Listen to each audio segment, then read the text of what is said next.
Evangelho de Marcos, capítulo 1.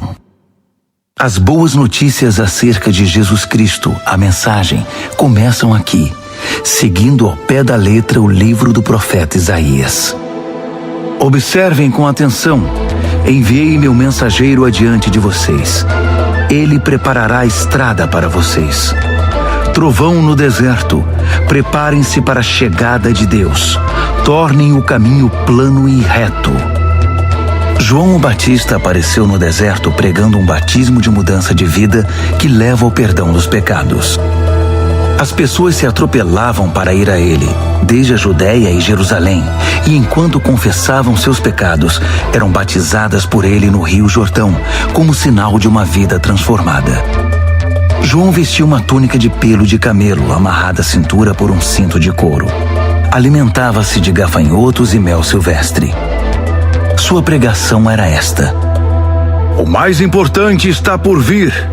O protagonista deste drama, perante o qual sou um simples figurante, mudará a vida de vocês. Eu os batizo aqui no rio, mudando a velha vida de vocês pela vida no reino. O batismo dele, com o Espírito Santo, irá mudá-los de dentro para fora. Nessa época, Jesus de Nazaré apareceu na Galileia e foi batizado por João no Jordão. Assim que saiu da água, Jesus viu o céu aberto e o Espírito de Deus, à semelhança de uma pomba, descendo sobre ele. Com a visão do Espírito, ouviu-se uma voz: Você é o meu filho, escolhido e marcado pelo meu amor, a alegria da minha vida. Imediatamente o Espírito guiou Jesus ao deserto. Durante 40 dias e noites, ele foi testado por Satanás. Animais selvagens eram sua companhia e os anjos tomavam conta dele. Depois que João foi preso, Jesus mudou-se para a Galileia e ali pregava: O tempo é agora. O reino de Deus está aqui. Mudem de vida e creiam na mensagem.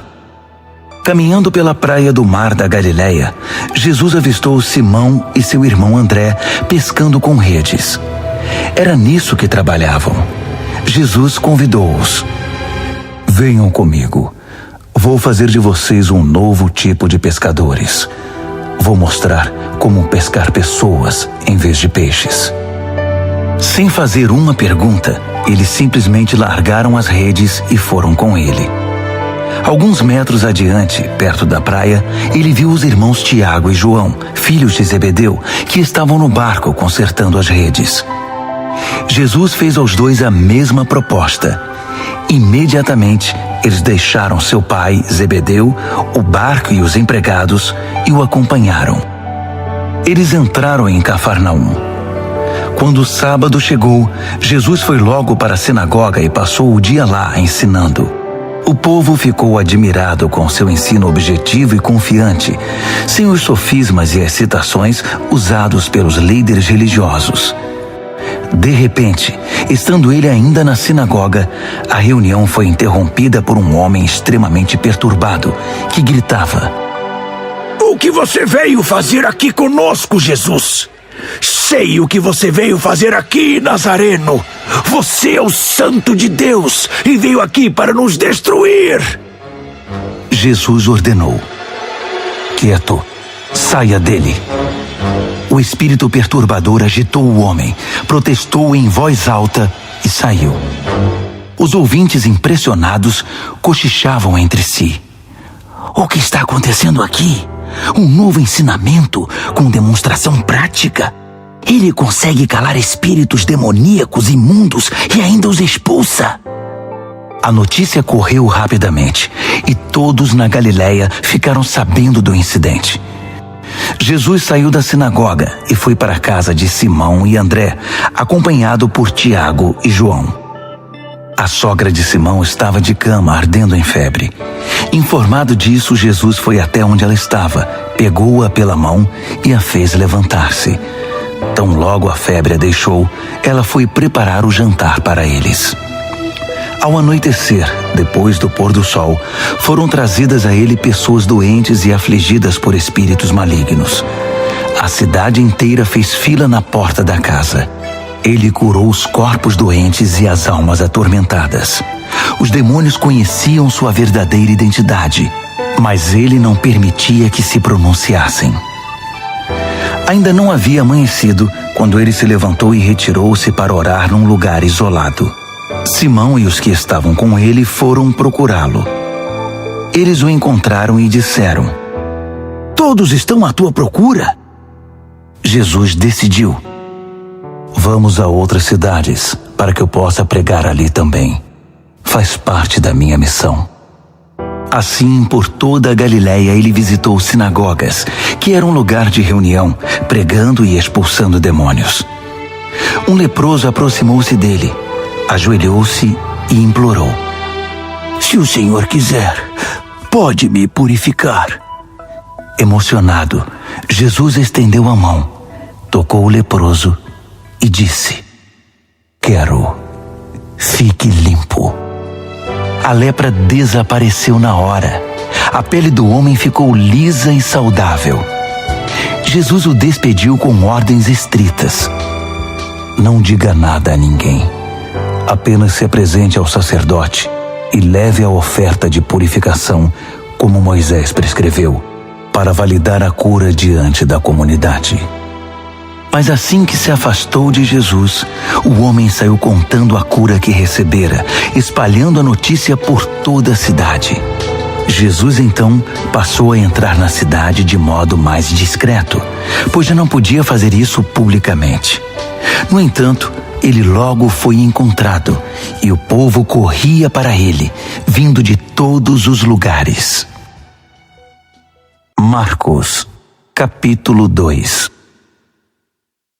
Passados alguns dias, Jesus voltou para Cafarnaum e a notícia de que ele havia voltado logo se espalhou. Uma multidão se formou, bloqueando a entrada da casa, de modo que ninguém podia entrar ou sair. Ele estava ensinando a palavra quando 4 homens apareceram, carregando um paralítico. Eles não conseguiram entrar por causa da multidão. Por isso removeram parte do telhado e desceram um paralítico em sua maca. Impressionado com tanta fé, Jesus disse ao paralítico: "Filho, eu perdoo os seus pecados." Alguns líderes religiosos que estavam presentes começaram a cochichar entre si: "Ele não pode falar assim. Que blasfêmia! Só Deus pode perdoar pecados." Jesus sabia o que eles estavam pensando e perguntou: "Por que se mostram céticos? O que acham que é mais fácil? Dizer, eu perdoo os seus pecados, ou levante-se, pegue sua maca e comece a andar? Pois bem, para que fique claro que sou o Filho do Homem e estou autorizado a fazer uma coisa e outra." Voltou-se para o paralítico e ordenou: "Levante-se, pegue sua maca e vá para casa." E o homem assim fez. Levantou-se, pegou sua maca e saiu andando diante de todos. Eles esfregaram os olhos, custando acreditar no que viam. Mas então louvaram a Deus. "Nunca vimos nada igual!" Jesus foi uma vez mais caminhar à beira-mar. E de novo, uma multidão foi atrás dele para ouvir seu ensino. Caminhando, ele viu Levi, filho de Alfeu, que era cobrador de impostos. Jesus convidou: "Venha comigo." Ele se levantou e passou a segui-lo. Mais tarde, Jesus e os discípulos estavam jantando na casa de Levi e seus convidados eram pessoas de má reputação. Surpreendentemente, alguns deles se tornaram seguidores de Jesus. Os líderes religiosos e os fariseus, vendo Jesus na companhia daquela gente, foram tomar satisfação com os discípulos. "Que exemplo ele está dando, andando com essa gente desonesta e essa ralé?" Jesus escutou a crítica e reagiu: "Quem precisa de médico? Quem é saudável ou quem é doente? Estou aqui para dar atenção aos de fora, não para mimar os da casa que se acham justos." Os discípulos de João e os discípulos dos fariseus tinham o costume de jejuar. Por isso, alguns foram perguntar a Jesus: por que os seguidores de João e os fariseus adotam a disciplina do jejum, mas os seus seguidores não? Jesus respondeu: numa festa de casamento, vocês não economizam no bolo nem no vinho, porque estão festejando. Depois, poderão até precisar economizar, mas não durante a festa. Enquanto o noivo e a noiva estão com vocês, é tudo alegria. Depois que os noivos forem embora, o jejum pode começar. Ninguém joga água fria na fogueira enquanto tem gente em volta. Essa é a vinda do reino. Ele continuou: ninguém corta um cachecol de seda para remendar uma roupa velha. Usa-se um remendo que combine. Ninguém guarda vinho em garrafas rachadas. Num sábado, Jesus atravessava uma plantação de cereal. Enquanto caminhavam, os discípulos descascaram algumas espigas. Os fariseus reclamaram com Jesus: seus discípulos estão quebrando as regras do sábado. Jesus reagiu: é mesmo? Vocês nunca leram o que Davi e seus companheiros fizeram quando estavam com fome? Ele entrou no santuário e comeu o pão fresco do altar na frente do sacerdote principal Abiatar, o pão santo que ninguém podia comer senão os sacerdotes, e o repartiu com os companheiros. Jesus acrescentou: o sábado foi feito para o nosso benefício. Não somos escravos do sábado. O Filho do Homem não é escravo do sábado, é o Senhor dele. Marcos, capítulo 3. Depois disso, ele voltou à sinagoga e estava ali um homem que tinha uma das mãos aleijada. Os fariseus estavam de olho para ver se ele iria curá-lo, quebrando o sábado. Ele disse ao homem da mão aleijada: fique aqui, onde todos possam vê-lo. Então ele perguntou aos presentes: que atitude é coerente com o sábado? Fazer o bem ou o mal? Ajudar as pessoas ou deixá-las sem ajuda? Ninguém disse nada. Ele os encarou um a um, indignado com a religiosidade inflexível deles, e então ordenou ao homem: estenda a mão. Ele a estendeu. Ela ficou perfeita. Os fariseus se retiraram imediatamente, discutindo como unir forças com os partidários de Herodes para acabar com Jesus. Jesus partiu com seus discípulos para o mar, só para sair dali. Mas uma multidão imensa foi atrás dele. Gente da Galiléia, da Judéia, de Jerusalém, da Idumeia, da região próxima do Jordão e das vizinhanças de Tiro e Sidom. Um mundaréu de gente desejosa de conhecer ao vivo aquele de quem tanto tinham ouvido falar. Ele recomendou aos discípulos que tivessem um barco preparado. Assim, não seria atropelado pela multidão. Pelo fato de ele haver curado muitas pessoas, todos os que sofriam de algum mal se acotovelavam para chegar o mais perto possível dele e tocá-lo. E no caso dos espíritos malignos, quando o reconheciam, caíam e gritavam: você é o Filho de Deus! Mas Jesus não dava atenção a eles. Fazia-os calar, proibindo-os de dizer em público quem ele era. Ele subiu a uma montanha e convidou alguns para o acompanhar. Foram juntos, e ali ele escolheu 12 e os designou apóstolos. Jesus os reuniu para enviá-los a proclamar a palavra. Também lhes daria autoridade para expulsar demônios. Os 12 são: Simão. Jesus mais tarde chamou Pedro, que significa rocha. Tiago, filho de Zebedeu. João, irmão de Tiago. Jesus passou a chamar os irmãos Zebedeu de Boanerges, que significa filhos do trovão. André, Felipe, Bartolomeu, Mateus, Tomé, Tiago, filho de Alfeu, Tadeu, Simão o Zelote, Judas Iscariotes, que o traiu. Jesus foi para casa e, como sempre, uma multidão se formou em volta. Era tanta gente pedindo ajuda que ele não tinha tempo nem para comer. Alguns parentes, informados da situação, foram tirá-lo de lá, até pela força, se necessário. Eles suspeitavam que Jesus estava perdendo o juízo. Os líderes religiosos de Jerusalém espalharam o boato de que ele estava praticando magia negra, fazendo truques diabólicos para impressionar o povo, mostrando poder espiritual. Jesus contestou a calúnia. Faz sentido um demônio lutar contra outro demônio? Satanás expulsaria o próprio Satanás? Uma família que vive brigando se desintegrará. Se Satanás expulsa Satanás, não irá se destruir? Acham que é possível, em plena luz do dia, entrar na casa de um homem forte e acordado e roubar seus bens sem amarrá-lo primeiro? Amarrem-no e então poderão roubá-lo. Faço aqui uma advertência. Não há nada dito ou feito que não possa ser perdoado.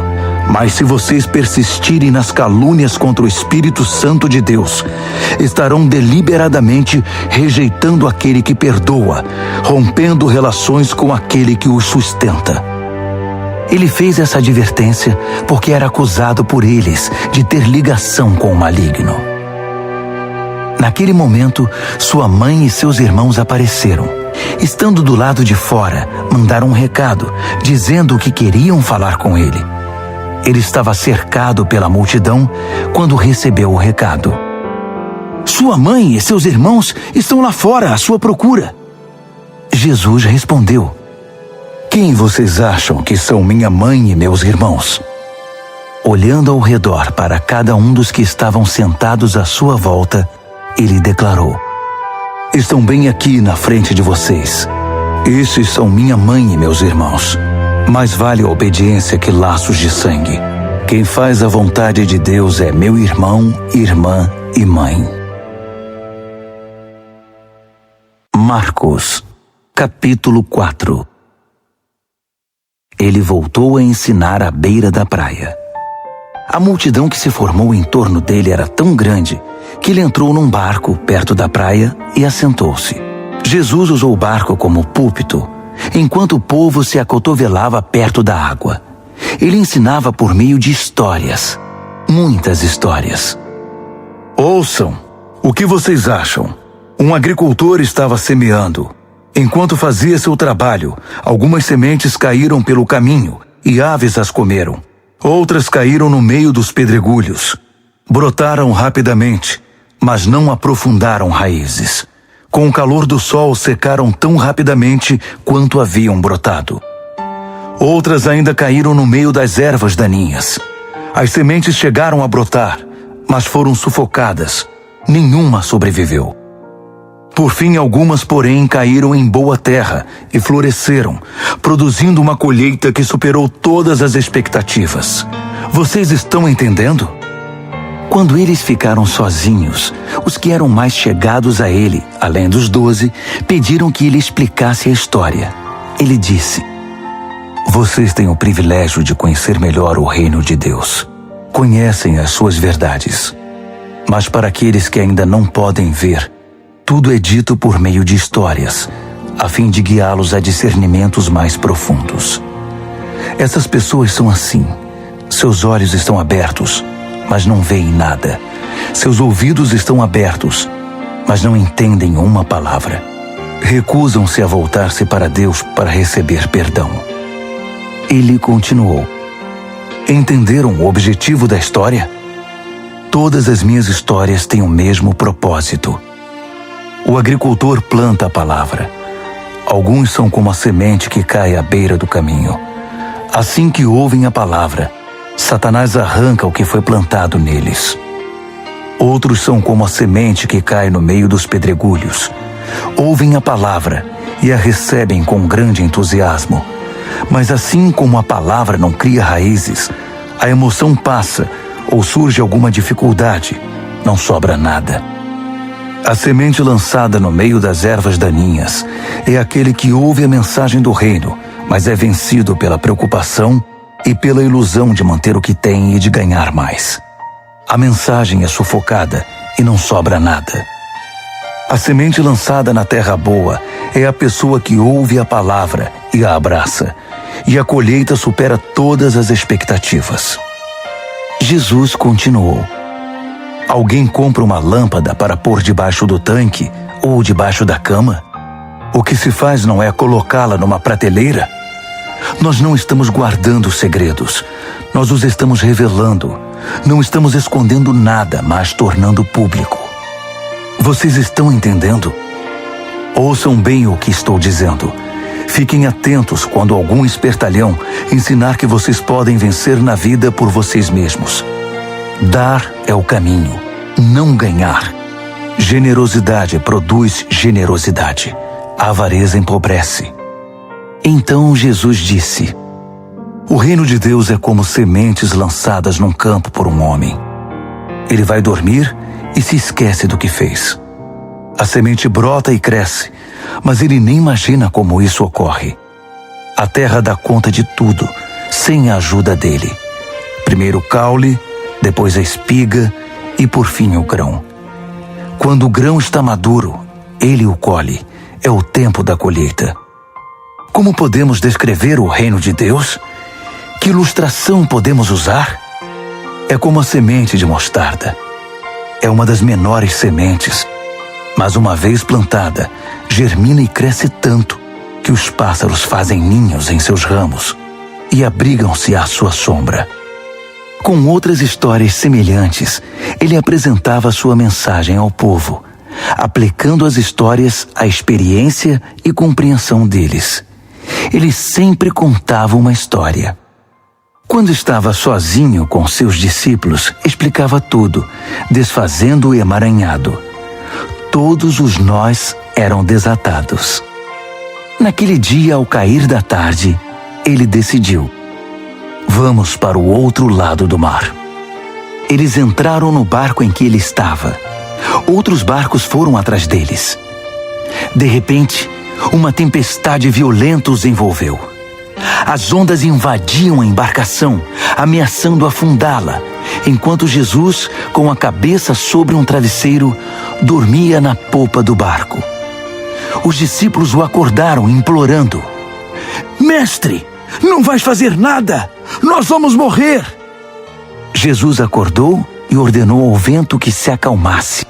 Ele disse ao mar: quieto, sossegue. O vento virou brisa e o mar ficou em plena calmaria.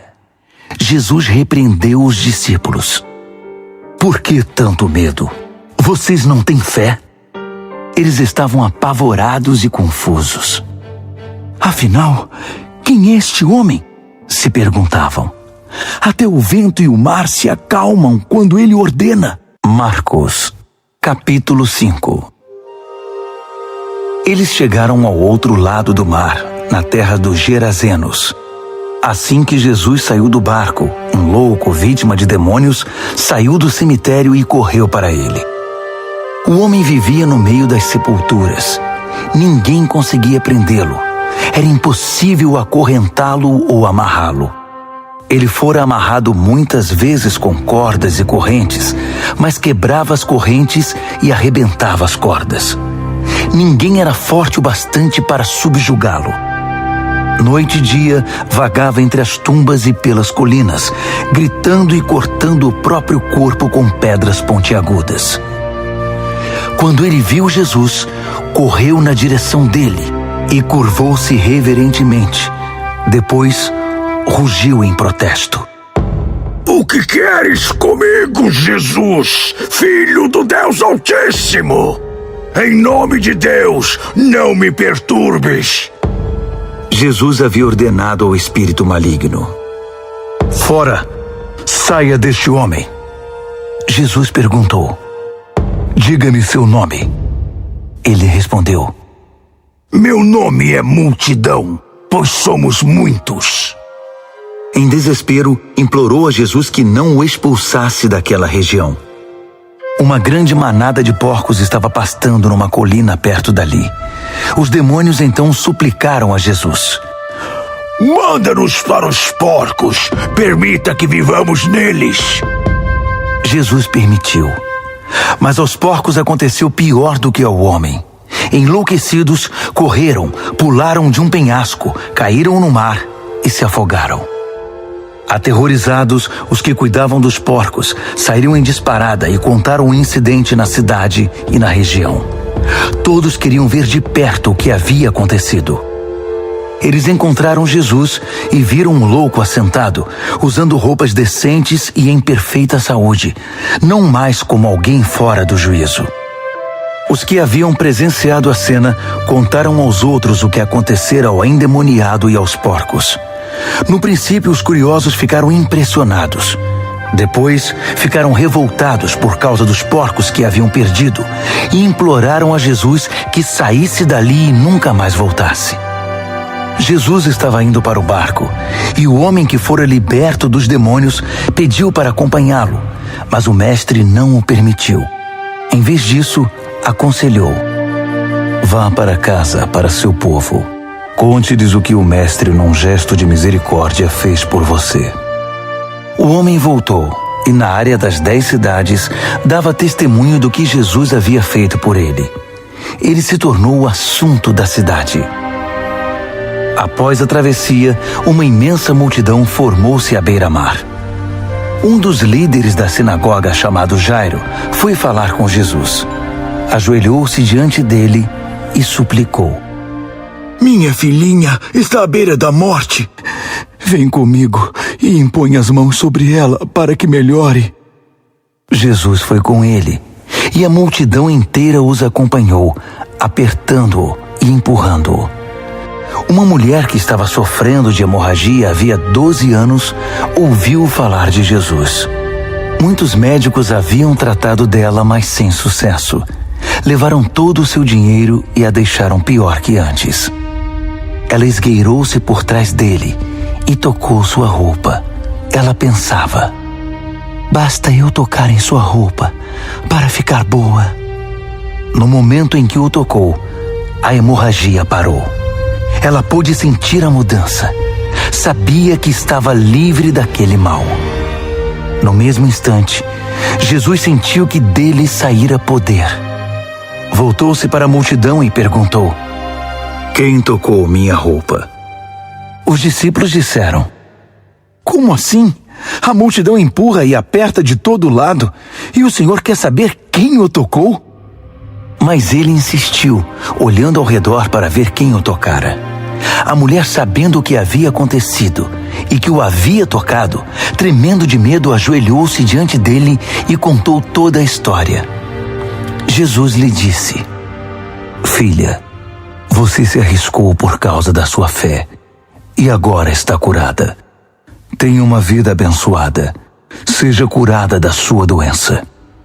Enquanto ele ainda falava, algumas pessoas chegaram da casa do líder da sinagoga e informaram: sua filha morreu.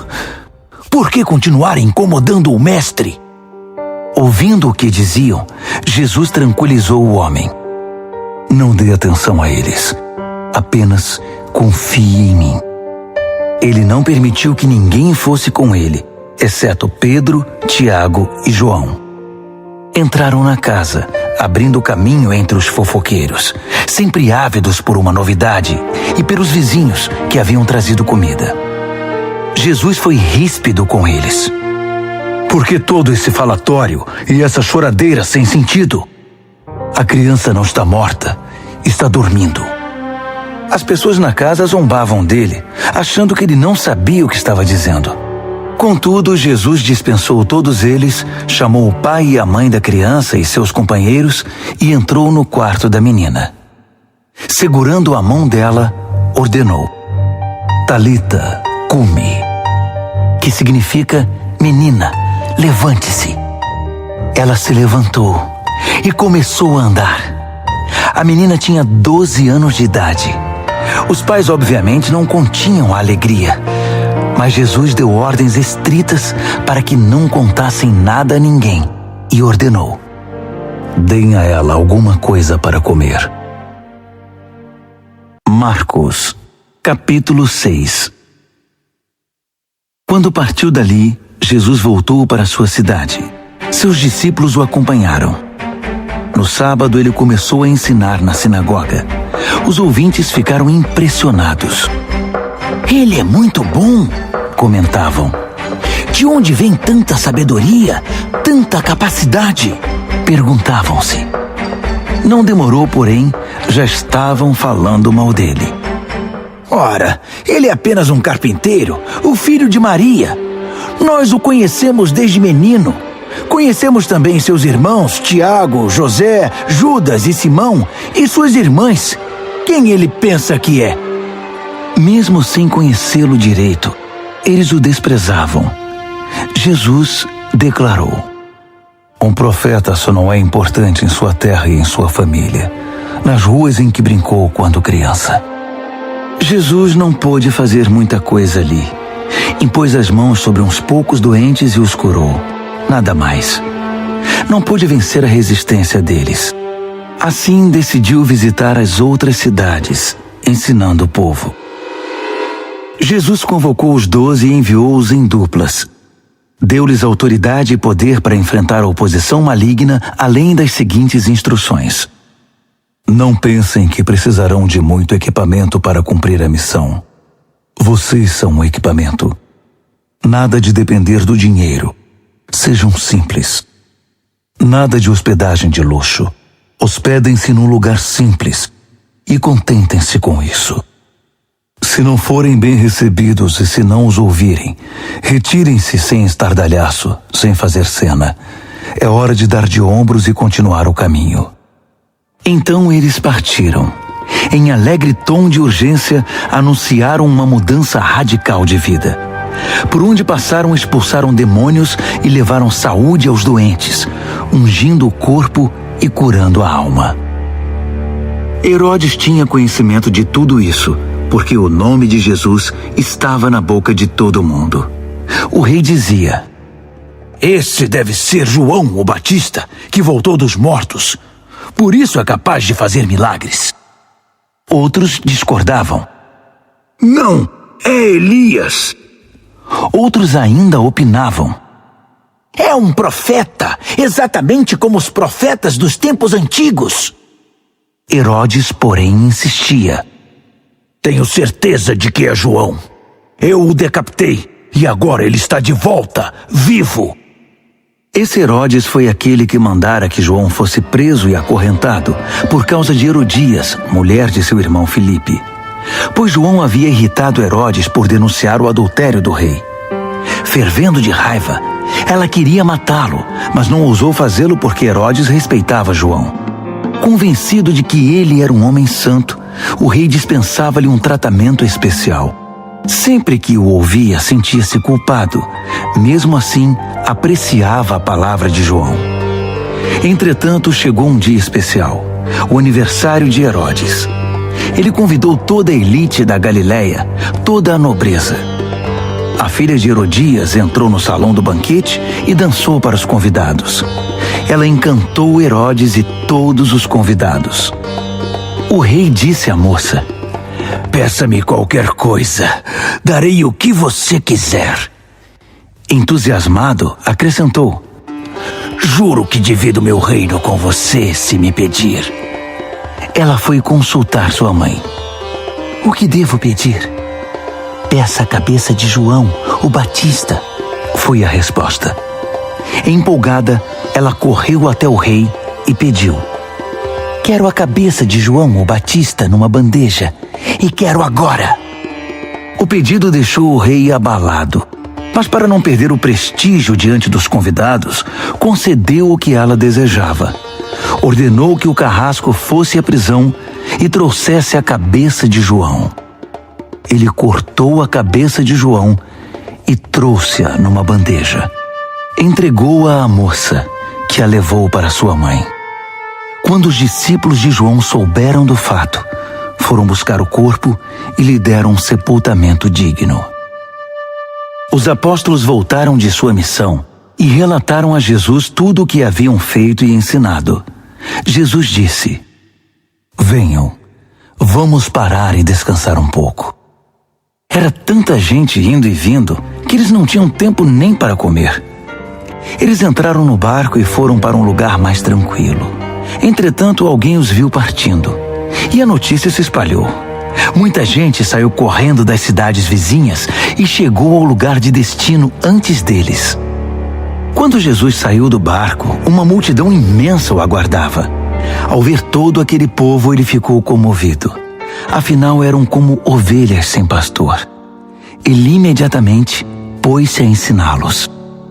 Já no cair da tarde, os discípulos viram que Jesus estava se alongando e o interromperam. Estamos no meio do nada e está ficando tarde. Despede o povo para que eles saiam e consigam o que comer nas redondezas. Jesus respondeu: vocês vão dar comida a eles. Eles perguntaram: é sério? Mesmo que gastemos uma fortuna? Mas ele não estava brincando. Quantos pães vocês têm? Verifiquem. Não demorou para saberem. 5 pães e 2 peixes, informaram. Jesus mandou que todos se assentassem em grupos de 50 ou de 100 na grama verde. Ele tomou os 5 pães e os 2 peixes, olhou para o céu, orou, abençoou o pão, partiu e entregou tudo aos discípulos, que por sua vez o repartiram com o povo. Ele fez o mesmo com o peixe. Todos comeram e ficaram satisfeitos. Os discípulos recolheram 12 cestos de sobras, e os que participaram da refeição foram cerca de 5.000. Terminada a refeição, Jesus insistiu em que os discípulos entrassem no barco e fossem para Betsaida, enquanto ele despedia o povo. Em seguida, ele subiu a uma montanha para orar. Tarde da noite, o barco já estava longe, e Jesus ainda estava em terra. Ele podia ver a dificuldade de seus companheiros com os remos, pois o vento estava contra o barco. Por volta das 4 horas da madrugada, Jesus foi na direção deles, andando sobre o mar. E quando se aproximou e eles o viram, pensaram que fosse um fantasma e gritaram apavorados. Jesus tratou de tranquilizá-los. Calma, sou eu. Não tenham medo. Assim que ele entrou no barco, o vento cessou. Eles ficaram perplexos, coçando a cabeça e tentando entender tudo o que havia acontecido. Não haviam entendido o que ele fizera na hora da refeição. Estavam com o coração endurecido. Concluíram a travessia, ancoraram o barco em Genezaré e lá o deixaram. Assim que pisaram em terra, a notícia rapidamente se espalhou. O povo correu até onde eles estavam, trazendo doentes em macas. Para onde quer que ele fosse, aldeia, cidade ou rota de comércio, os doentes eram levados até um local público. Eles imploravam que Jesus lhes permitisse tocar pelo menos na orla de sua roupa. E todos que a tocavam eram curados. Marcos, capítulo 7. Os fariseus e alguns líderes religiosos, vindos de Jerusalém, reuniram-se à volta dele para reclamar que os discípulos dele eram negligentes com as purificações rituais antes das refeições. Os fariseus e judeus em geral jamais participariam de uma refeição sem primeiro proceder ao ritual da lavagem das mãos, principalmente se tivessem chegado da feira, para não mencionar como limpavam canecas, panelas e outras vasilhas. Os fariseus e os líderes religiosos perguntaram: por que seus discípulos desrespeitam as leis, fazendo as refeições sem lavar as mãos? Jesus reagiu: Isaías estava certo a respeito de enganadores como vocês. Ele acertou em cheio. Esse povo faz um grande show, dizendo as coisas certas, mas o coração deles não está nem aí para o que dizem. Fazem de conta que me adoram, mas é tudo encenação. Eles me usam apenas como desculpa para ensinar o que se adapta ao seu gosto, alterando o mandamento de Deus e sempre adotando modismos. Ele continuou: que conveniente, não? Vocês se livram do mandamento de Deus para seguir os modismos religiosos sem serem incomodados.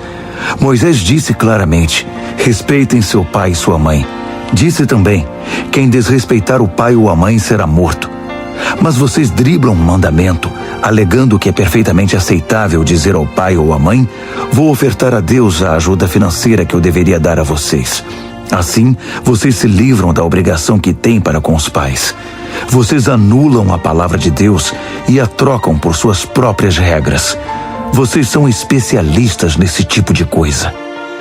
Dirigindo-se à multidão, ele acrescentou: ouçam agora, todos vocês, prestem bastante atenção. Não é o que vocês comem que contamina a vida, é o que sai de vocês. Essa é a verdadeira contaminação. Ele voltou para casa depois de falar à multidão e seus discípulos disseram: não entendemos. O Senhor poderia nos explicar? Jesus respondeu: vocês também? Será que não entendem? Não sabem que o que se come não pode contaminar ninguém? Pois o que se come não vai para o coração, mas para o estômago. É digerido e depois é eliminado. Com isso, Jesus desafiou as minuciosas leis dietéticas dos judeus, afirmando que todos os alimentos podem ser comidos. Ele continuou: o que contamina é o que sai da pessoa. É do coração que vomitamos maus pensamentos, obscenidade, imoralidade, roubo, assassinato, adultério, cobiça, depravação, engano, bebedice, olhar maldoso, calúnia, arrogância, insensatez. Essa é a verdadeira contaminação. Dali, Jesus partiu e foi para os arredores de Tiro. Entrou numa casa para não ser encontrado, mas a notícia de sua chegada se espalhou. Ele estava dentro de casa quando uma mulher, cuja filha era perturbada por um espírito maligno, ficou sabendo de sua presença ali. Ela se ajoelhou aos seus pés, implorando ajuda. A mulher era grega, cirofenícia de nascimento, e pediu que ele curasse sua filha. Ele disse: espere sua vez. Os filhos devem ser alimentados primeiro. Se sobrar alguma coisa, os cães poderão comer. Ela foi rápida. Entendo, mestre, mas os cães não comem das migalhas que os filhos deixam cair? Jesus ficou impressionado. Tem razão. Vá para casa. Sua filha não está mais perturbada. A aflição demoníaca se foi. Ela foi para casa e encontrou a filha tranquila na cama, livre daqueles tormentos. Ele deixou a região de Tiro e voltou para o mar da Galileia, passando por Sidom e pelo distrito das 10 cidades. Algumas pessoas trouxeram um homem que não podia ouvir nem falar e pediram a Jesus que impusesse as mãos sobre ele. Jesus tocou nos ouvidos do homem e passou-lhe um pouco de saliva na língua.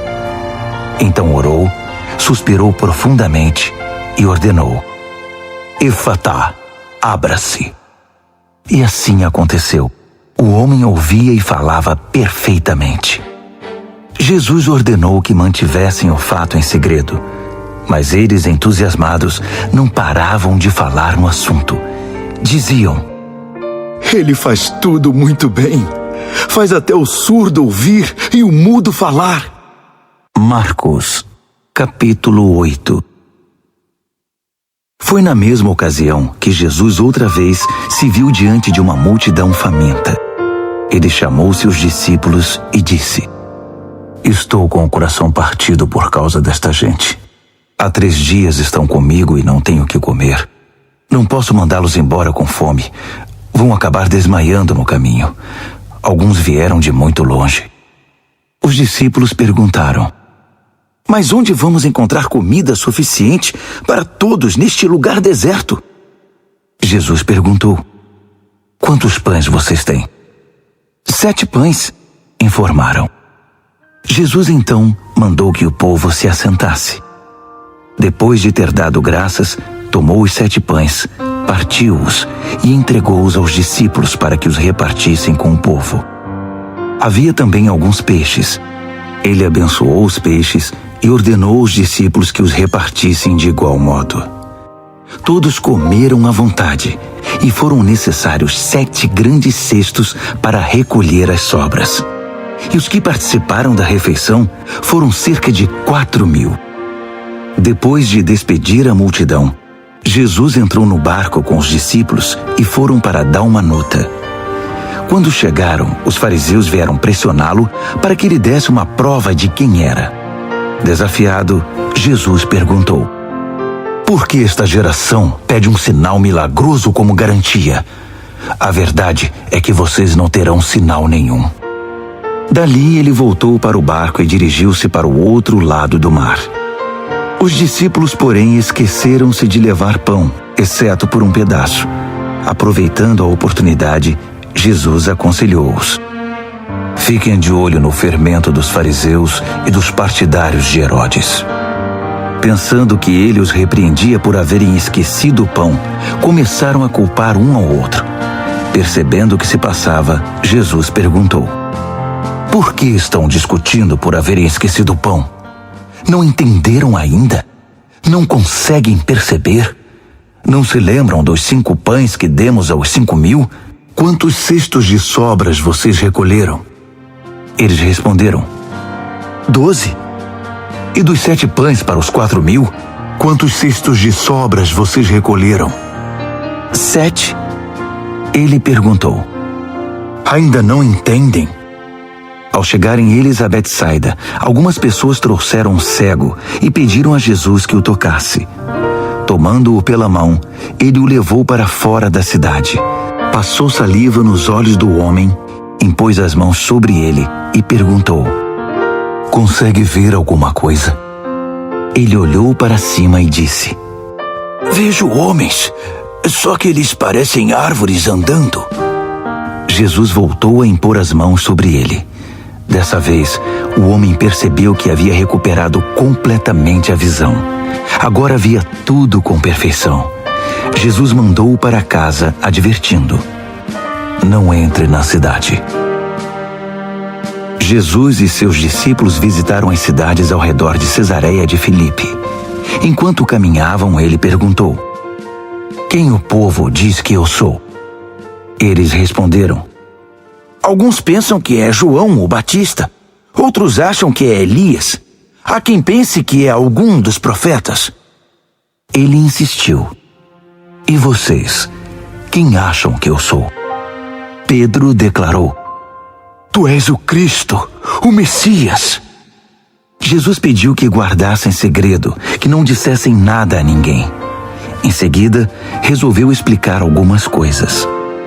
É necessário que o Filho do Homem seja maltratado, levado a julgamento e declarado culpado pelos líderes do povo, sacerdotes e líderes religiosos.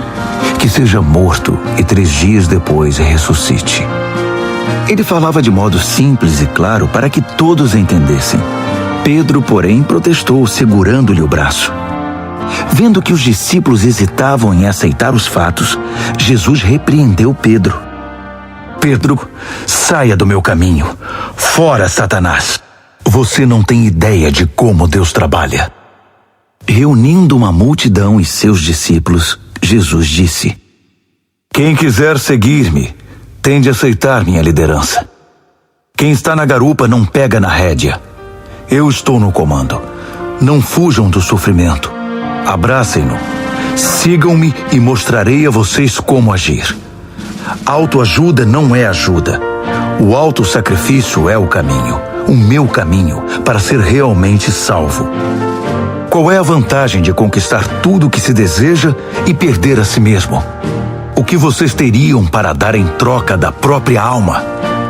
Se vocês têm vergonha de mim ou do meu caminho por causa dos seus amigos inconstantes e sem futuro, saibam que irão enfrentar uma vergonha muito maior na presença do Filho do Homem quando ele voltar, envolto pela glória de Deus, seu Pai, com um exército de anjos. Marcos, capítulo 9. Então ele foi para casa dizendo: não é sonho. Alguns de vocês aqui verão tudo isso acontecer. O reino de Deus chegando com força total. 6 dias depois, 3 dos discípulos viram isso acontecer. Jesus levou Pedro, Tiago e João a um alto monte. Ali sua aparência mudou diante deles. Suas roupas brilhavam intensamente, de uma brancura tal que ninguém seria capaz de produzir. De repente, eles perceberam que Elias e Moisés estavam ali também, conversando com Jesus. Então Pedro interrompeu a conversa. Rabi, que grande momento! Que tal se construíssemos 3 memoriais na montanha? Um para o Senhor, um para Moisés e um para Elias. Ele falava sem pensar, apavorado e maravilhado com o que via. Naquele instante, uma nuvem brilhante os envolveu, e da nuvem ouviu-se uma voz. Este é meu filho, marcado pelo meu amor. Ouçam-no. No minuto seguinte, os discípulos olharam ao redor, esfregando os olhos. Não estavam vendo mais ninguém a não ser Jesus.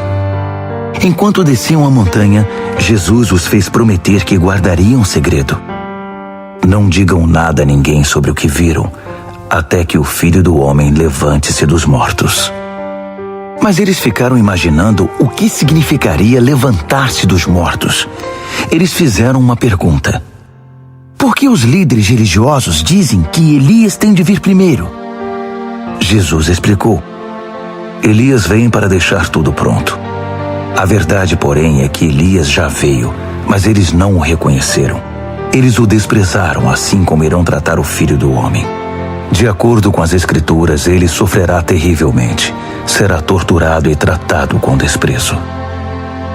Quando desceram a montanha para se reunir aos outros discípulos, viram-se rodeados por uma multidão imensa que debatia com os líderes religiosos. Assim que viu Jesus, o povo ficou animado. Correram para ele e o saudaram. Ele perguntou: o que está acontecendo? Por que toda esta agitação? Um homem da multidão respondeu: Mestre, eu trouxe meu filho que foi deixado mudo por um demônio. Toda vez que o demônio se apossa dele, joga-o ao chão. O menino baba, arranja os dentes e fica rígido como uma tábua.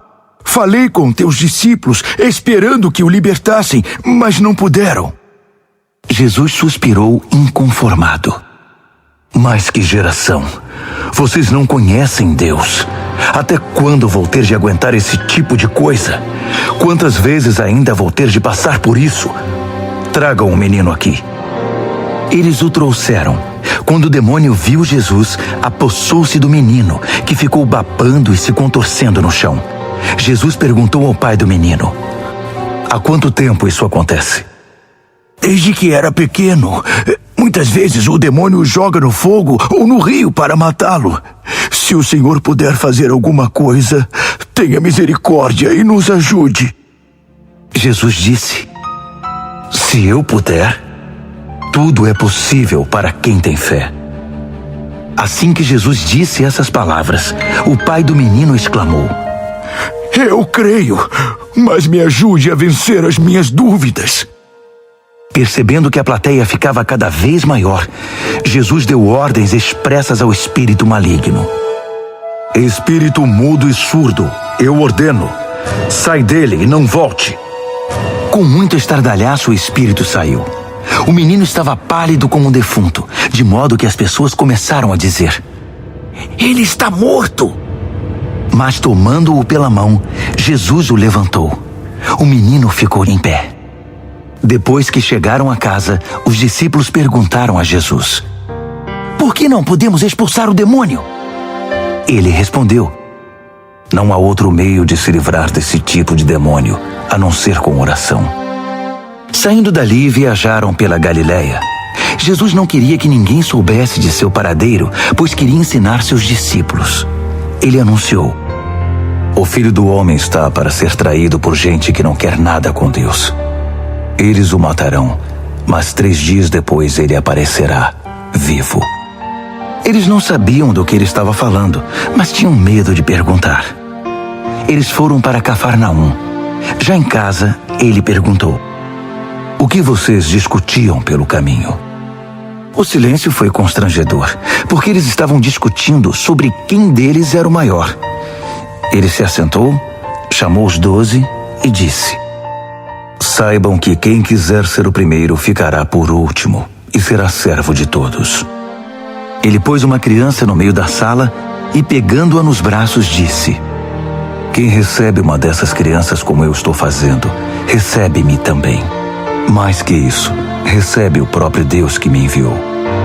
Então João disse a Jesus: Mestre, vimos um homem usando o teu nome para expulsar demônios e o impedimos, porque ele não é do nosso grupo.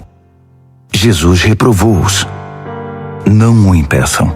Ninguém pode usar meu nome para fazer algo bom e poderoso e no momento seguinte afastar-se de mim.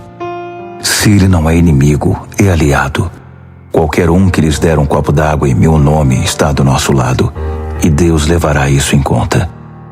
Mas quem prejudicar esses que são como crianças, intimidando-os ou tirando proveito da simplicidade deles, logo irá desejar nunca ter feito isso.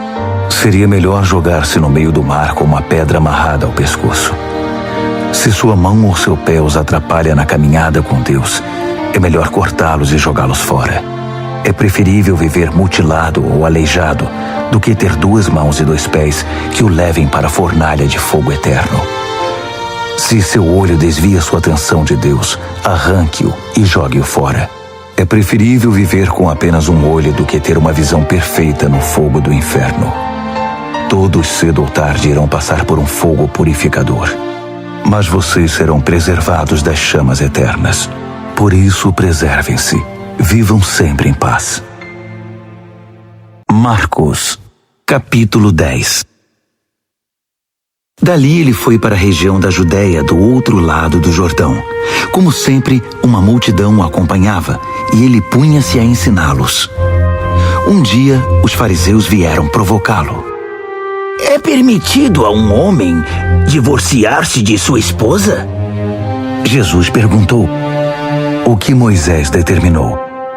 Eles responderam: Moisés deu permissão que o marido a mandasse embora, dando-lhe uma certidão de divórcio. Jesus disse: Moisés deu esse mandamento apenas como concessão ao coração duro de vocês. Na criação, no plano original, Deus fez e uniu o homem e a mulher. Por isso, um homem deixa seu pai e sua mãe, e por meio do casamento se torna uma só carne com sua mulher. Não são mais 2 indivíduos, formam agora uma nova unidade. Deus criou uma união tão perfeita que ninguém pode ter a ousadia de profaná-la, separando-os. Depois que estavam em casa, os discípulos voltaram a tocar no assunto.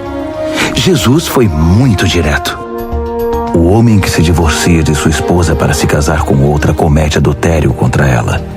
A mulher que se divorcia do marido para se casar com outro comete adultério também.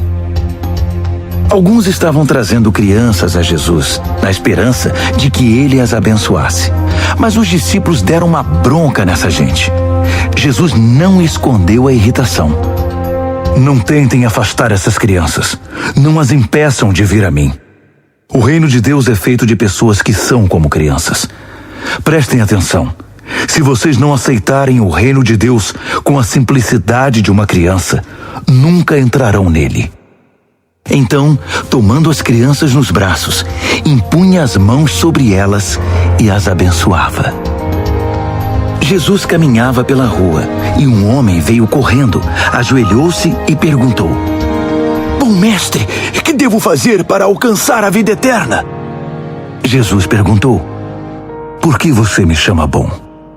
Ninguém é bom a não ser Deus. Você conhece os mandamentos. Não mate, não cometa adultério, não roube, não minta, não engane, honre seu pai e sua mãe. Ele disse: Mestre, faço tudo isso desde muito novo. Jesus olhou-o nos olhos e, cheio de amor por ele, disse: Falta algo.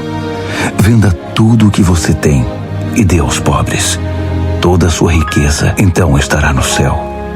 Depois venha me seguir. Foi um choque. Aquela era a última coisa que ele esperava ouvir. Assim, abatido, ele se foi. Sendo muito apegado aos seus bens, não queria abrir mão de tudo. Enquanto observava, Jesus disse aos seus discípulos: Vocês fazem ideia de como é difícil para os ricos entrar no reino de Deus? Os discípulos foram pegos de surpresa, mas Jesus continuou: Vocês não imaginam como é difícil. É mais fácil um camelo passar pelo fundo de uma agulha. Os discípulos ficaram chocados. Se é assim, quem tem chance? Perguntaram. Jesus olhou bem firme para eles e disse: Ninguém tem chance se pensam que conseguirão pelo esforço próprio. A única maneira é deixar Deus agir. Só Ele tem o poder de fazer. Pedro então lhe disse: Nós deixamos tudo para te seguir. Jesus disse: Guardem isto. Ninguém que sacrifique casa, irmãos, irmãs, mãe, pai, filhos, propriedades, seja o que for, por minha causa e por causa da mensagem, sairá perdendo. Eles terão tudo de volta, multiplicado muitas vezes em casas, irmãos, irmãs, mães, filhos e propriedades, mas também em problemas. Terão ainda o prêmio da vida eterna. Aí está de novo a grande inversão. Muitos primeiros serão últimos, e muitos últimos primeiros. De volta à estrada, eles foram para Jerusalém. Jesus ia adiante, e eles o seguiam, confusos e um pouco amedrontados. Ele chamou os 12 e disse: Ouçam-me com atenção. Estamos a caminho de Jerusalém. Quando chegarmos lá, o Filho do Homem será entregue aos mestres da lei e aos líderes religiosos. Eles irão condená-lo à morte. Eles o entregarão aos romanos, que irão zombar dele, cuspir nele, torturá-lo e matá-lo. Mas depois de 3 dias, ele se levantará vivo. Tiago e João, filhos de Zebedeu, foram falar com Jesus. Mestre, queremos que o Senhor faça algo por nós. Verei se posso fazer. Eles pediram: Permite que tenhamos os lugares de maior honra na tua glória, um à tua direita e outro à esquerda. Jesus disse: Vocês não fazem ideia do que estão pedindo. Vocês são capazes de beber do cálice que estou para beber e de receber o batismo que estou para receber? Sem dúvida, disseram eles. Por que não? Jesus disse: Pensem nisto. Vocês vão mesmo beber o cálice que eu bebo e ser batizados com o meu batismo. Mas quanto aos lugares de honra, não é comigo. Isso já está decidido. Os outros 10 ouviram a conversa e ficaram indignados com Tiago e João. Então Jesus os reuniu para consertar a situação. Ele disse: Vocês já devem ter notado como o poder sobe a cabeça dos governantes deste mundo, que logo se tornam tiranos. Vocês não devem agir assim. Quem quiser ser o maior deve se tornar servo. Quem quiser ser o primeiro deve se tornar escravo. É o que o Filho do Homem faz. Ele veio para servir, não para ser servido, e para dar a própria vida para salvar muita gente. Depois de passarem algum tempo em Jericó, Jesus saiu da cidade, seguido pelos discípulos e por uma multidão. E um mendigo cego chamado Bartimeu, filho de Timeu, estava sentado à beira do caminho. Quando ele soube que Jesus o Nazareno passava por ali, começou a gritar: Filho de Davi! Jesus! Misericórdia! Tem misericórdia de mim! Muitos tentaram fazê-lo calar, mas ele gritava ainda mais alto: Filho de Davi! Tem misericórdia de mim! Jesus parou e ordenou: Tragam-no aqui. Eles foram chamá-lo. Hoje é o seu dia! Ele está chamando você! Levante-se! Jogando longe sua capa, ele ficou em pé e foi até Jesus. Jesus perguntou: O que você quer de mim? O cego respondeu: Senhor, eu quero ver. Siga seu caminho. Sua fé salvou e curou você, disse Jesus. No mesmo instante, ele recuperou a visão e seguia Jesus estrada fora.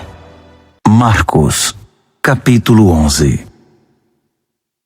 Quando se aproximaram de Jerusalém, à altura de Betfagé e Betânia, perto do Monte das Oliveiras, Jesus enviou 2 discípulos com estas instruções: Vão à aldeia que está adiante. Ali encontrarão um jumentinho amarrado. Ele nunca foi montado. desamarrem-no e tragam-no aqui. Se alguém perguntar o que vocês estão fazendo, digam: o Senhor precisa dele, mas vai devolvê-lo. Eles foram e encontraram um jumentinho numa rua, amarrado a um portão. Eles o desamarraram, mas alguns dos que estavam ali perguntaram: por que estão desamarrando o jumentinho? Os discípulos responderam exatamente como Jesus os instruíra, e não foram mais incomodados. Assim, levaram o jumentinho e puseram suas capas sobre ele, e Jesus o montou. Muitos estendiam seus mantos pela estrada, dando a Jesus uma recepção de rei. Alguns lançavam seus mantos na rua, outros espalhavam ramos que haviam cortado nos campos. Havia muita gente por todo lado gritando: Hosana! Bendito é o que vem em nome de Deus! Bendito o reino do nosso pai Davi que está chegando! Hosana nos altos céus! Ele entrou em Jerusalém e foi para o templo. Parou ali para observar o movimento, mas como era tarde, voltou para Betânia com os 12. No dia seguinte, depois que saíram de Betânia, ele sentiu fome. No caminho avistou uma frondosa figueira. Aproximou-se dela para encontrar figos, mas não achou nada além de folhas. Não era a época de figos. Ele disse à árvore: nunca mais alguém comerá dos seus frutos. E os discípulos ouviram. Chegando a Jerusalém, entraram no templo, e Jesus começou a expulsar todos os que faziam comércio ali. Ele derrubou as mesas dos agiotas e as bancas dos vendedores de pombas. Também não permitiu que ninguém mais passasse carregando cestos pelo recinto sagrado. Ele explicou suas ações com o seguinte texto: minha casa foi designada casa de oração para as nações, mas vocês a transformaram em ponto de encontro de ladrões. Ao tomar conhecimento desses fatos, os principais sacerdotes e os líderes religiosos decidiram que era hora de se livrar dele. Estavam em pânico, porque o povo se mostrava encantado com os seus ensinamentos. À noite, Jesus e seus discípulos deixaram a cidade. Pela manhã, andando pela estrada, eles viram a figueira. Estava seca até a raiz. Lembrando-se do que acontecera no dia anterior, Pedro disse: mestre, olha, a figueira que amaldiçoaste ficou seca. Jesus foi direto: assumam de fato o seu compromisso com Deus, e nada será difícil para vocês. Aquela montanha, por exemplo, basta ordenar sem dúvida ou hesitação: pule no mar, e ela obedecerá. Absolutamente tudo, do pedido menor ao maior, que vocês incluírem na oração, será atendido, se vocês de fato confiarem em Deus. E quando orarem, lembrem-se de que não se trata apenas de pedir. Se vocês têm algo contra alguém, perdoem. Só então o Pai Celestial de vocês perdoará os seus pecados. De volta a Jerusalém, eles caminhavam pelo templo. Então os principais sacerdotes, os líderes religiosos e os líderes do povo exigiram: mostre-nos suas credenciais. Quem deu a você autoridade para falar e agir desse modo? Jesus respondeu: primeiro respondam a uma pergunta. Se a responderem, também responderei a sua. No caso do batismo de João, quem o autorizou? Deus ou os homens? Digam-me. Eles ficaram numa situação difícil e sabiam disso. Confusos, cochichavam entre si: se dissermos Deus, ele vai perguntar por que não acreditamos nele. Se dissermos os homens, estamos em apuros, porque o povo tinha João na conta de profeta.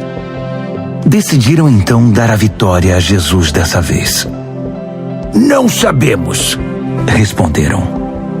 Jesus concluiu: então também não vou responder a pergunta de vocês. Marcos, capítulo 12. Em seguida, Jesus começou a lhes contar algumas histórias. Um homem plantou uma vinha, cercou-a, fez um tanque de espremer uvas, construiu uma torre de vigilância, arrendou-a aos lavradores e saiu em viagem. Quando chegou a época da colheita, ele enviou um empregado para receber sua parte nos lucros. No entanto, os lavradores o agarraram, espancaram e mandaram embora de mãos vazias. Ele mandou outro empregado que também foi agredido e humilhado. Depois enviou outro, que foi assassinado. O mesmo aconteceu com muitos outros. Uns foram agredidos, outros assassinados. Restava apenas um que podia ser enviado, seu filho amado. Já quase sem esperanças, decidiu enviar o próprio filho, pensando: meu filho eles vão respeitar. Mas os lavradores perceberam a oportunidade. Esfregaram as mãos cheios de cobiça e disseram: esse é o herdeiro. Vamos matá-lo e ficar com a vinha. Então o agarraram e mataram, e depois jogaram o corpo fora da vinha. O que vocês acham que o proprietário da vinha irá fazer? Isso mesmo, vai se livrar dessa gente. Depois arrendará a vinha a outros. E vocês podem confirmar nas Escrituras. A pedra que os pedreiros rejeitaram é agora a principal. Isso é obra de Deus. Nós esfregamos os olhos, custando a crer nisso. Percebendo que o recado era para eles, os líderes religiosos quiseram prendê-lo na hora. Mas como estavam receosos da opinião pública, acharam melhor recuar. Por isso saíram dali tão rápido quanto puderam. Os mesmos líderes enviaram alguns fariseus e partidários de Herodes, certos de que iriam incriminá-lo. Eles disseram: mestre, conhecemos a sua integridade. Sabemos que o senhor não se importa com a opinião popular, não explora seus discípulos e ensina o caminho de Deus com muito zelo. Diga-nos com toda a honestidade, é correto pagar impostos a César? Jesus percebeu de imediato a malandragem e disse: qual a razão desse joguinho? Por que tentam me pegar com essas armadilhas? Vocês têm uma moeda? Deixe-me vê-la. Eles lhe entregaram uma moeda. Quem é este que aparece na moeda? Que nome está gravado nela? César, disseram. Jesus concluiu: deem a César o que lhe pertence e deem a Deus o que lhe é devido. Eles ficaram de boca aberta, sem saber o que responder. Alguns saduceus, o grupo que nega a ressurreição, perguntaram a Jesus: mestre, Moisés escreveu que se um homem morre sem filhos, o irmão dele é obrigado a se casar com a viúva e ter filhos com ela. Pois bem, havia 7 irmãos.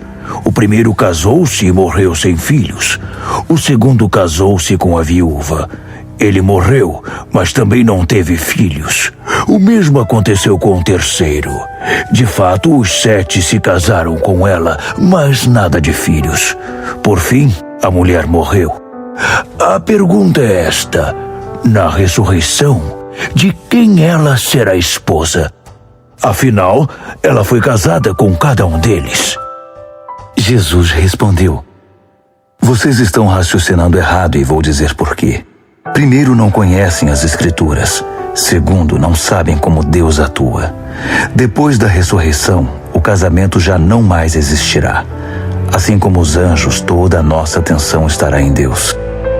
Com respeito à ressurreição dos mortos, vocês nunca leram as Escrituras? Vejam que Deus, de dentro da sarça, disse a Moisés: eu sou, não eu era, o Deus de Abraão, o Deus de Isaque e o Deus de Jacó. O Deus vivo é o Deus dos vivos, não dos mortos. Portanto, vocês não sabem de nada. Um dos líderes religiosos, depois de acompanhar os debates e perceber como Jesus era incisivo em suas respostas, fez uma pergunta: qual é o mais importante de todos os mandamentos? Jesus respondeu: o primeiro em importância é o seguinte: ouça, Israel, o Senhor seu Deus é único. Ame o Senhor seu Deus com toda a paixão, toda a fé, toda a inteligência e todas as forças. E o segundo é: ame o próximo como a você mesmo. Não há nenhum outro mandamento que se compare a esses. Um líder religioso disse: que resposta maravilhosa, mestre! Tão lúcida e precisa. Deus é único e não há outro. Devemos amá-lo com toda paixão, inteligência e forças e amar ao próximo como a nós mesmos. Isso é melhor que qualquer oferta ou sacrifício. Quando Jesus percebeu como aquele homem era sábio, comentou: Você está quase lá, quase no reino de Deus. A partir daquele momento, ninguém mais ousou fazer perguntas a Jesus. Enquanto ensinava no templo, Jesus perguntou: Como podem os líderes religiosos ensinar que o Messias é filho de Davi, quando todos sabemos que Davi, inspirado pelo Espírito Santo, disse: Deus disse ao meu Senhor: Assente-se aqui ao meu lado direito até que eu faça dos seus inimigos um descanso para os pés. Davi declara que o Messias é seu mestre.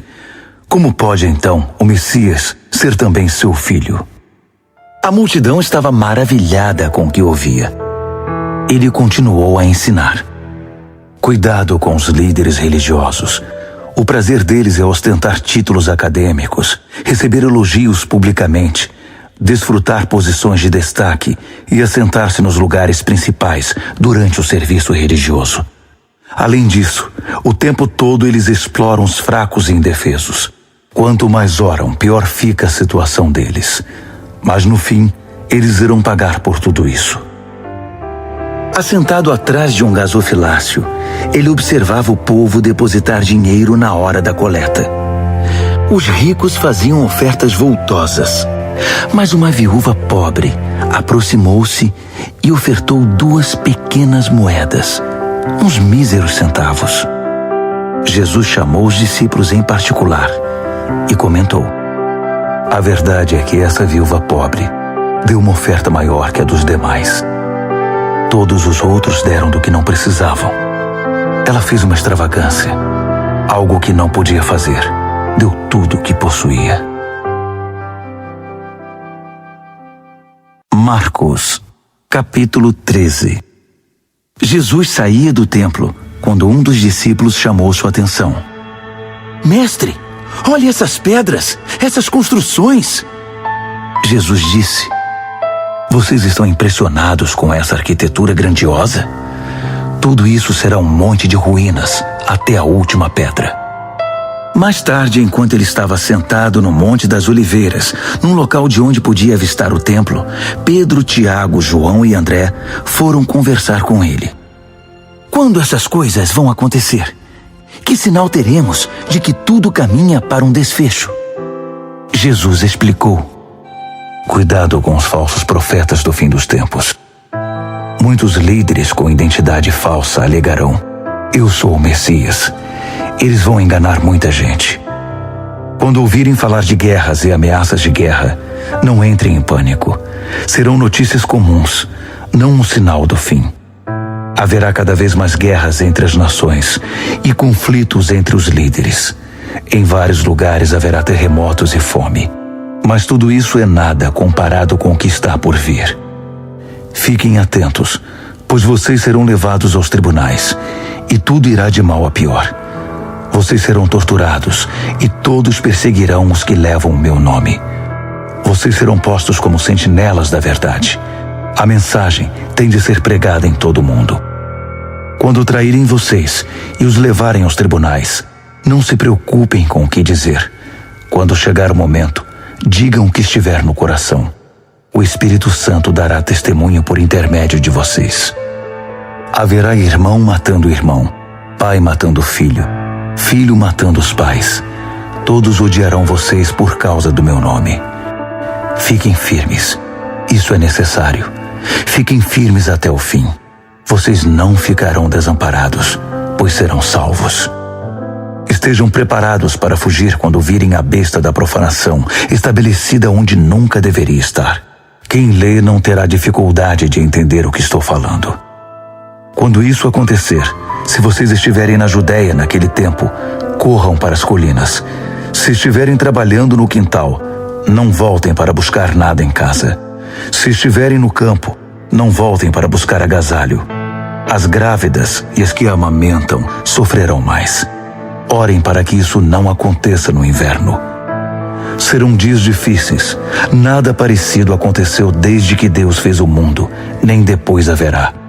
Se esses dias de aflição seguissem o curso normal, ninguém suportaria. Mas por causa dos escolhidos de Deus, a aflição será encurtada. Se alguém anunciar, aqui está o Messias, ou apontar, lá está ele, não caiam nessa. Falsos messias e pregadores mentirosos surgirão aos montes. Suas credenciais impressionantes e seus deslumbrantes espetáculos, se possível, iludiriam até os escolhidos de Deus. Fiquem atentos, pois eu os avisei com antecedência. Após aqueles tempos difíceis, o sol perderá o seu brilho, a lua ficará nublada, as estrelas cairão do céu e os poderes cósmicos sofrerão abalo. Então todos irão ver o Filho do Homem chegar em grande estilo. Seu esplendor encherá o céu. Ninguém deixará de ver. Ele enviará seus anjos, que ajuntarão os escolhidos de Deus dos 4 cantos da terra, desde os lugares mais distantes. Aprendam a lição da figueira. Quando percebem que ela começou a florescer e verdejar, vocês sabem que o verão está chegando. O mesmo acontecerá com vocês. Quando virem os sinais, saberão que não demorará muito. Levem isso a sério. Não estou me dirigindo apenas às gerações futuras, mas a vocês também. Esta era continua até que todas essas coisas aconteçam. O céu e a terra vão desaparecer, mas as minhas palavras jamais. Querem saber o dia e a hora? A verdade é que ninguém sabe, nem os anjos do céu, nem mesmo o Filho, só o Pai. Portanto, fiquem atentos, pois vocês não sabem o momento exato. É como um homem que vai viajar e deixa a casa sob a responsabilidade dos empregados, cada qual com uma tarefa, e põe o porteiro para vigiar. Portanto, permaneçam em seu posto vigiando. Vocês não sabem a que horas o dono da casa vai voltar. De noite, à meia-noite, ao cantar do galo ou pela manhã. Vocês não vão querer que ele apareça sem aviso e os encontre dormindo no posto. Por isso reforço a advertência. Permaneçam em seus postos. Vigiem. Marcos, capítulo 14. Dali a 2 dias começaria a festa da Páscoa, com 8 dias de duração, e a festa dos pães sem fermento. Os principais sacerdotes e líderes religiosos estavam procurando um modo de prender Jesus e matá-lo. Eles concordaram em que não deveriam fazer isso durante a semana da Páscoa. Não queremos iniciar uma guerra, disseram. Jesus estava em Betânia como convidado de Simão, o leproso. Enquanto jantava, uma mulher apareceu com um frasco de perfume muito caro. Abrindo o frasco, ela derramou o perfume sobre a cabeça de Jesus. Alguns convidados ficaram indignados. Que desperdício! Esse perfume poderia ser vendido pelo valor do salário de 1 ano e o dinheiro distribuído entre os pobres. Eles fuzilavam a mulher com os olhos. Jesus, porém, disse: Deixem-na em paz. Por que vocês a incomodam? Ela acaba de fazer algo tão maravilhoso para mim. Os pobres estarão sempre aí, todos os dias, mas eu não. Sempre que quiserem, poderão fazer algo por eles, mas não para mim. Ela fez o que pôde, quando pôde. Ungiu meu corpo para o sepultamento. Tenho certeza de uma coisa: em qualquer lugar do mundo em que a mensagem for pregada, o que ela fez aqui será lembrado e admirado. Então Judas Iscariotes, um dos 12, procurou o sacerdote principal, determinado a trair Jesus. Eles mal podiam acreditar no que ouviam e lhe prometeram uma boa recompensa. Ele ficou apenas esperando o momento certo de entregá-lo. No primeiro dia da festa dos pães sem fermento, dia de preparar o sacrifício da Páscoa, os discípulos perguntaram a Jesus: Onde queres que preparemos a ceia da Páscoa? Ele orientou 2 dos discípulos. Vão para a cidade. Um homem com um jarro de água encontrará vocês. Sigam-no. Perguntem ao proprietário da casa em que ele entrar. O mestre quer saber em qual aposento ele poderá comer a ceia da Páscoa com seus discípulos. O homem mostrará a vocês uma sala no 2º andar, espaçosa, limpa e arrumada.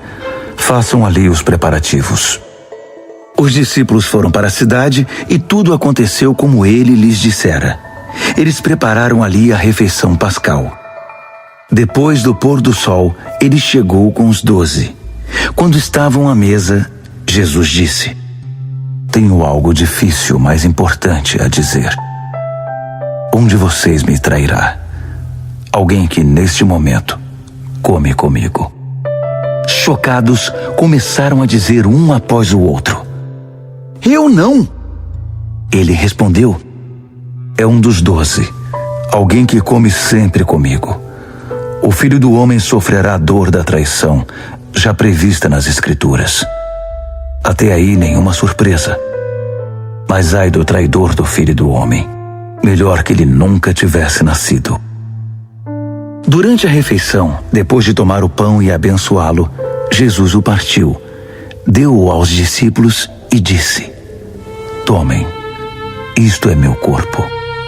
Tomando o cálice e dando graças a Deus, entregou-o a eles também, e todos beberam. Ele disse: Isto é meu sangue, a nova aliança de Deus, derramado em favor de muitos. Não beberei vinho outra vez até o dia em que o beber no reino de Deus. Então eles cantaram um hino e foram para o Monte das Oliveiras. Jesus alertou-os: Por causa do que vai acontecer comigo, vocês irão se dispersar. Isso é para cumprir um texto das Escrituras que diz: Vou ferir o pastor, e as ovelhas ficarão desorientadas. Mas depois que eu ressuscitar, irei adiante de vocês para a Galileia. Mas Pedro, todo afoito, declarou: Ainda que todo mundo fuja, eu não fugirei. Jesus respondeu: Não tenha tanta certeza. Ainda esta noite, antes que o galo cante 2 vezes, você vai me negar 3 vezes. Pedro protestou, falando sem pensar: Ainda que eu tenha de morrer contigo, jamais te negarei. Todos os outros disseram o mesmo. Então eles foram para um jardim chamado Getsêmani. Jesus disse aos discípulos: Fiquem aqui, enquanto vou orar mais adiante. Levando consigo Pedro, Tiago e João, ele mergulhou em grande agonia e declarou: A tristeza que sinto é uma tristeza de morte. Fiquem aqui e vigiem comigo.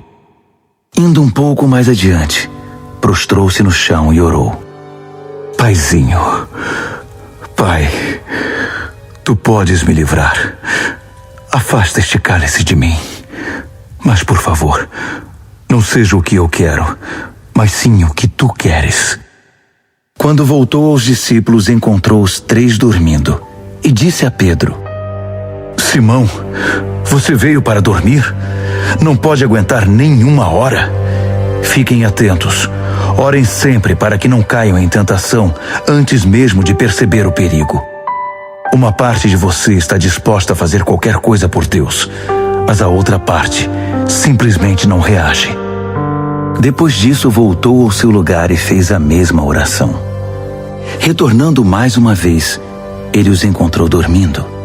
Eles simplesmente não conseguiam manter os olhos abertos e não tinham nem como se desculpar. Ele voltou pela 3ª vez e disse: Vocês vão dormir a noite toda? Minha hora chegou. O Filho do Homem está prestes a ser traído e entregue nas mãos dos pecadores. Levantem-se, vamos. O traidor chegou. Ele mal acabou de falar e Judas, do grupo dos 12, apareceu, acompanhado por um bando de maus elementos enviados pelos principais sacerdotes, líderes religiosos e demais líderes. Eles traziam espadas e paus. O traidor havia combinado um sinal com eles: Aquele a quem eu beijar é o procurado. Prendam-no, não o deixem fugir. Ele foi direto a Jesus e o beijou, dizendo: Mestre! Os homens então o prenderam com muita brutalidade. Mas um dos que estavam com Jesus desembainhou a espada e atacou o servo do sacerdote principal, cortando-lhe a orelha. Mas Jesus reagiu: O que é isto? Vieram me buscar com espadas e paus, como se eu fosse um bandido perigoso? Dia após dia estive ensinando no templo, e vocês nunca moveram um dedo contra mim. Vocês acabam de confirmar os escritos proféticos. Nessa hora, todos os discípulos já haviam fugido. Um jovem seguia o grupo de longe. Tudo que ele trazia sobre o corpo era um lençol. Alguns daqueles homens tentaram agarrá-lo, mas ele escapou. Fugiu nu, deixando o lençol para trás. O grupo que prendeu Jesus levou-o ao sacerdote principal, que estava reunido com os principais sacerdotes, líderes do povo e líderes religiosos. Pedro os seguira a uma distância segura. Quando chegaram ao pátio do sacerdote principal, ele se misturou com os servos e foi se aquecer perto da fogueira. Os principais sacerdotes, conspirando com o concílio judaico, tentavam achar acusações contra Jesus para condená-lo à morte. Não encontraram nada.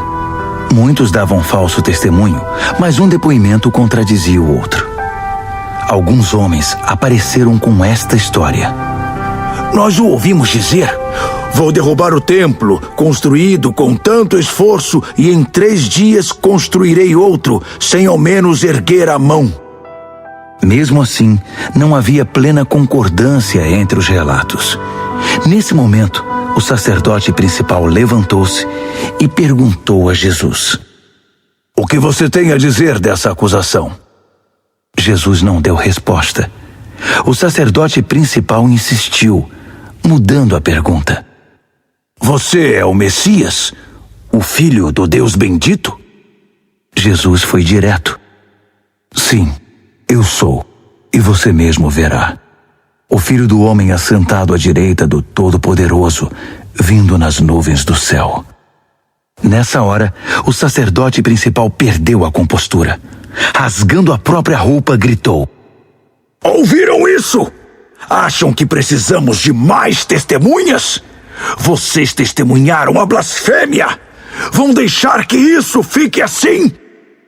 Por unanimidade, eles o condenaram, e foi sentença de morte. Alguns começaram a cuspir nele. Vendaram-lhe os olhos e batiam nele, provocando: Quem bateu em você? Profetize! Os guardas levaram-no dali, sem interromper o espancamento. Enquanto isso, Pedro estava no pátio. E aconteceu que uma das empregadas do sacerdote principal, vendo Pedro se aquecer ali, olhou para ele e disse: Você estava com Jesus, o Nazareno? Mas ele negou. Não sei do que você está falando. Quando ele passou pelo pórtico, um galo cantou.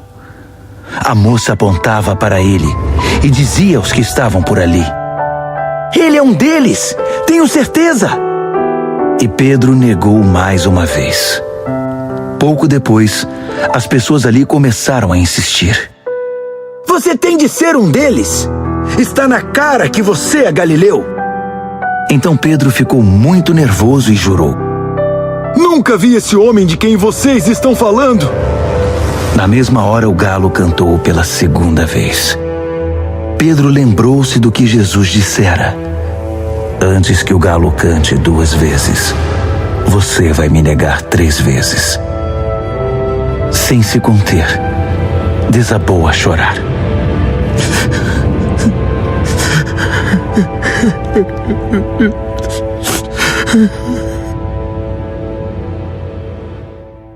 Marcos, capítulo 15. À primeira luz do dia, os principais sacerdotes, os mestres da lei e os líderes religiosos convocaram uma sessão com todo o concílio judaico. Eles amarraram Jesus com cuidado e foram levá-lo a Pilatos. Pilatos perguntou: Você é o rei dos judeus? Jesus respondeu: Se você diz. Os principais sacerdotes derramaram diante do governador um dilúvio de acusações. Pilatos insistiu: Você não vai responder nada? São muitas acusações. Mesmo assim, ele ficou em silêncio. Pilatos ficou impressionado. Havia o costume de se libertar um prisioneiro na festa, qualquer um que o povo pedisse. Na ocasião, havia outro prisioneiro chamado Barrabás, preso com revoltosos que haviam cometido assassinato num levante contra Roma. A multidão logo iria apresentar seu pedido, e Pilatos se antecipou a eles. Vocês querem que eu liberte o rei dos judeus? O governador sabia que fora por pura inveja que os sacerdotes haviam entregado Jesus. No entanto, os principais sacerdotes haviam orientado a multidão para que pedissem a libertação de Barrabás. Mas Pilatos perguntou: Então, o que farei com este homem que vocês chamam rei dos judeus? Eles gritaram: Crucifique-o! Pilatos objetou: Mas por qual crime? Contudo, eles gritavam ainda mais alto: Crucifique-o! Pilatos atendeu ao pedido da multidão. Libertou Barrabás e entregou Jesus para ser açoitado e crucificado.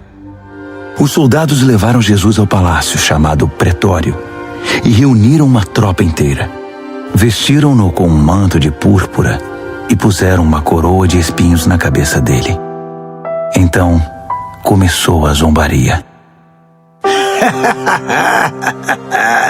Viva o rei dos judeus! Eles lhe batiam na cabeça com um bastão, cuspiam nele e se ajoelhavam diante dele, como se o reverenciassem. Quando cansaram das chacotas, tiraram-lhe o manto de púrpura e o vestiram de novo com as suas roupas. Então o levaram para crucificá-lo. Um homem estava passando de volta do trabalho, Simão de Cirene, pai de Alexandre e Rufo. Eles o obrigaram a carregar a cruz de Jesus. Os soldados levaram Jesus ao Gólgota, que significa colina da caveira. Ofereceram-lhe vinho misturado com mirra para aliviar a dor, mas ele não aceitou. Então o pregaram na cruz. Depois fizeram um sorteio para ver quem ficaria com suas roupas. Jesus foi crucificado às 9 horas da manhã. A acusação, o rei dos judeus, foi escrita numa placa. Com ele crucificaram 2 criminosos, um à direita e outro à esquerda. Os que passavam caçoavam, sacudindo a cabeça e ironizando. Você alegou que poderia destruir o templo e reconstruí-lo em 3 dias. Mostre agora seu poder. Salve-se! Se você é mesmo o Filho de Deus, desça da cruz! Os principais sacerdotes e os líderes religiosos também estavam ali, misturados ao povo, divertindo-se e zombando de Jesus. Ele salvou os outros, mas não pode se salvar. Ele é mesmo o Messias, o rei de Israel? Então, desça da cruz e todos nós acreditaremos em você. Até os que estavam crucificados com ele participavam da zombaria. Então, do meio-dia às 3 da tarde, toda a terra ficou na escuridão. Cerca das 3 horas da tarde, Jesus gritou bem alto: Eloi, Eloi, lama sabachthani. Que quer dizer: meu Deus, por que me abandonaste? Alguns dos que viram aquilo o ouviram e disseram: Ele está chamando Elias. Um deles correu, pegou uma esponja mergulhada em vinagre e ergueu-a numa haste e deu-o de beber a Jesus e disse: Vamos ver se Elias vem para tirá-lo daí. E depois de um grito de dor, Jesus deu seu último suspiro. Naquele instante, a cortina do templo rasgou-se ao meio, de alto a baixo. Quando o capitão da guarda viu que Jesus já não respirava mais, exclamou: Ele era o Filho de Deus. Algumas mulheres observavam à distância. Entre elas Maria Madalena, Maria, mãe do jovem Tiago e de José, e Salomé. Quando Jesus estava na Galiléia, elas o seguiam e serviam e tinham vindo com ele para Jerusalém. Mais tarde, sendo o dia da preparação, isto é, a véspera do sábado, apareceu José de Arimateia, membro respeitado do concílio judaico. Ele aguardava com expectativa a vinda do reino de Deus. Enchendo-se de coragem, procurou Pilatos e pediu o corpo de Jesus. Pilatos duvidou que ele tivesse morrido tão rapidamente e mandou o capitão verificar se Jesus estava de fato morto. Com a garantia do capitão, ele entregou o corpo a José. José havia comprado um lençol de linho. Depois, envolveu o corpo e o depositou no túmulo que havia escavado na rocha. Pôs uma grande pedra na entrada. Maria Madalena e Maria, mãe de José, observaram o sepultamento. Marcos, capítulo 16. Passado o sábado, Maria Madalena, Maria, mãe de Tiago e Salomé trouxeram especiarias para embalsamar Jesus. Na manhã de domingo, assim que o sol raiou, elas foram ao túmulo. Estavam preocupadas e diziam umas às outras: "Quem irá rolar a pedra do túmulo para nós?"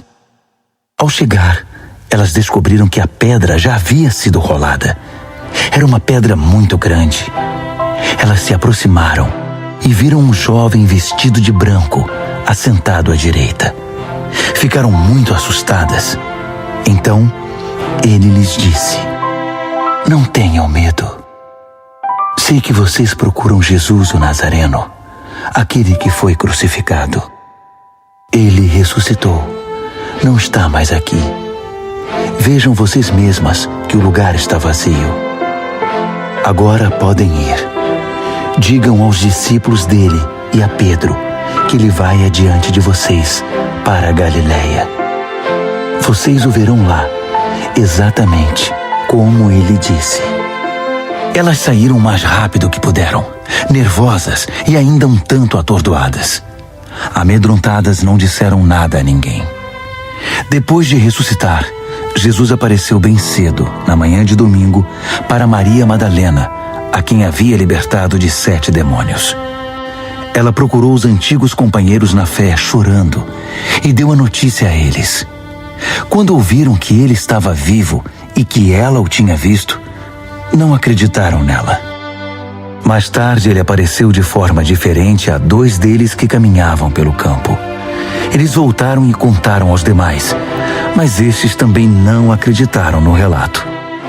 Depois disso, quando os 11 estavam jantando, ele apareceu e os repreendeu severamente pela incredulidade, pois se recusavam a acreditar nos que o tinham visto ressuscitado. Então, ele ordenou: "Saiam pelo mundo. Vão a toda parte e anunciem a mensagem com as boas notícias de Deus para todos. Quem crer e for batizado está salvo. Quem se recusar a crer está condenado. Estes são alguns dos sinais que acompanharão os que crerem. Eles vão expulsar demônios em meu nome, falar em novas línguas, pegar em serpentes e até beber veneno sem que nada lhes aconteça. Também vão impor as mãos sobre os enfermos e curá-los." Então o Senhor Jesus, depois de orientá-los, foi elevado ao céu e assentou-se ao lado de Deus no lugar da mais alta honra. Os discípulos saíram por toda parte pregando. O Senhor trabalhava com eles, confirmando a mensagem com provas inquestionáveis.